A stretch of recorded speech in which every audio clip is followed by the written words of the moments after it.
Hello, I'm Liz Lumley of Finextra, and we're here at the BSA annual conference in Manchester, and today I'm sitting down to speak with Peter Hill of Leeds Building Society. Morning. So, as chief executive, why don't we look at sort of building societies on a macro level right at the moment? What are sort of, some of the challenges that this industry is facing, and also, what are some of the challenges that the individual businesses face as well? Yeah, I mean, I think, classically you'd probably sort of split it up into competition, regulation, social and technology. And I think if I start with, first of all, with competition, I think the building societies have had a pretty good period of time over the past 5 years. The big banks in the UK have been quite damaged by the financial crisis. They've been short of capital, they've been short of liquidity, they've been under the cosh from the regulator, and that's created some real space for building societies that have been able to perform really strongly. But as the banks repair their balance sheets and sort out some of their legacy issues, they become more potent as competitors, and at the same time we've got a strong wave of challenger banks coming through. There are quite a number that are being formed now, banks like TSB that have recently come out, Williams and Glyn's, which is likely to be launched in the next few months, and so I think that starts to create a bit of pressure from outside of the sector coming in.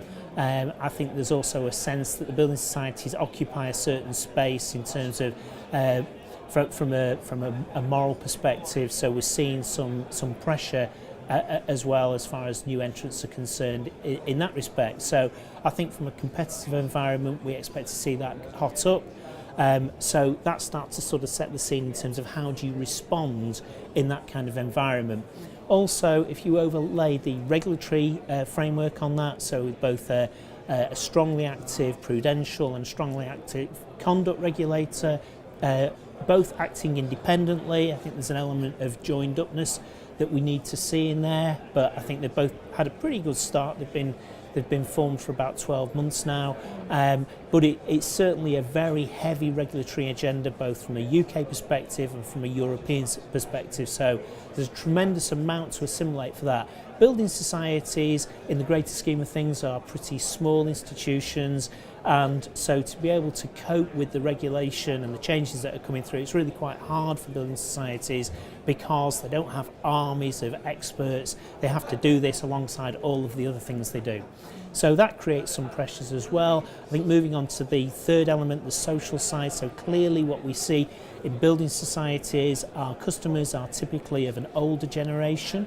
And so the question is, how do we actually extend our proposition into a younger generation that's got totally different expectations, who perhaps don't quite understand what building societies are about, but also have a very different view in terms of what the contract is with a financial services supplier, and their whole attitude to buying, to customer service, and to their long-term goals and aspirations. So if you overlay the issues such as intergenerational wealth transfer on top of that, you can see that there's a whole hodgepodge of socially driven issues that we have to work our way through. And then you come on to technology. So, I mean, clearly you have to pinch yourself every day to remind yourself that things like iPhones, smartphones, that are pretty well in, I think 70% of people have got a smartphone now. 3-4 years ago, that wasn't prevalent. I got my first smartphone 3 years ago. Actually don't know how I'd be able to cope with it now. And every day you find out something else you can do with it that you didn't realise you could do. So that pace of technological change, which is absolutely clearly accelerating, is something that building societies got to understand how they respond to that.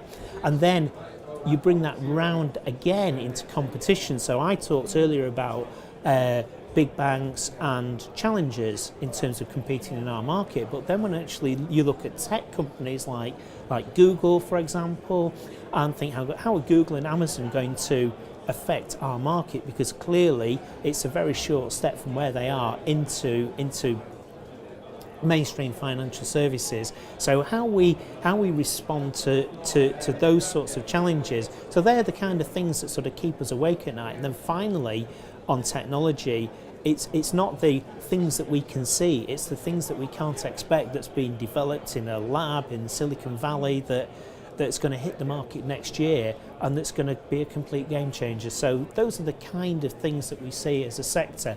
As an individual institution, we spend a tremendous amount of time working on where we think these developments might come from, what's going to come out, what happens when you mix technology and social, what happens if you mix social and competition, what kind of scenarios arise out of looking at these various different options, and then the step back and say, okay, how does our business model fit to cope with these changes that are so difficult to predict? Mm-hmm. So I find it interesting, and I'm afraid we are going to talk a little bit about technology, but I find it interesting, before you mentioned the likes of Google and Apple and everyone has a smartphone, you talked about this traditional position building societies are in, being very close to the community. Yeah. So the digital revolution is touching all industries, not just banking, not just building societies. So, I mean, how do you sort of build that digital building society to meet a lot of the challenges that you just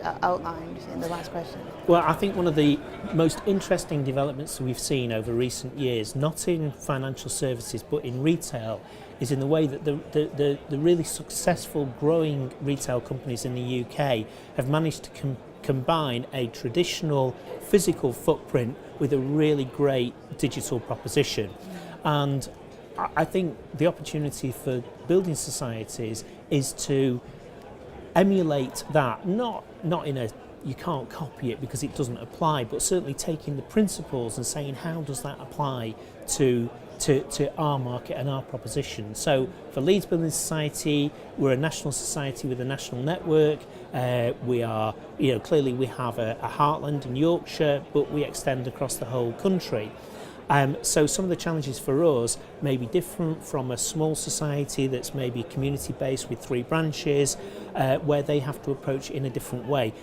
For Leeds, we strongly believe that the physical presence that we have on high streets across the country is really, really important, because we believe that there's a social element to the way people want to interact with us. They want to talk to people. We think we see other businesses, again, not necessarily in financial services, but we see other businesses driving their customers down a purely digital route, which doesn't enable customers to actually have a conversation with them, actively discourage that kind of thing. We want to have conversations with our customers. We want to have conversations in the places, at the times and under the circumstances where it suits our customers' needs.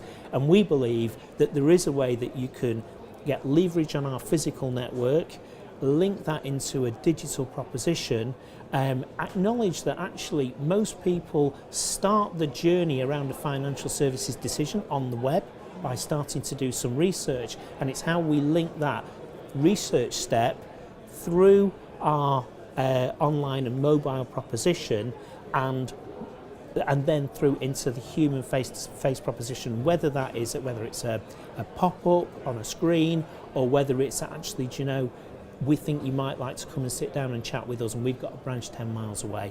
So I can really see how that all joins together. It's been a running theme through this conference. I mean, I talked to a lot of banks, and it's always push the mobile channel, push the mobile channel. Here, a lot of people have talked about this need to keep the branch, but bring in the technology to enhance the branch. That sort of face-to-face interaction that I think building societies really see as their raison d'etre, in a way. Well, I think that's right, and I think it's one of the significant ways in which building societies, and which Leeds Building Society, are very different from banks, because banks are driven by a desire to create return on equity. And so it's vitally important that banks drive down their cost base as far as possible.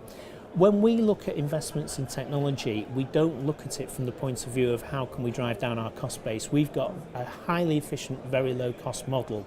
It's a fairly simple model, whereas a lot of banks have become very complex and diverse, but we've stuck to savings and mortgages, which means that we can deliver our proposition very efficiently. So when we look at technological development, we think how can we enhance the customer experience, not how can we drive down our costs first. And I think that looking at it in a completely different way, I think is much more typical of how building societies look at this.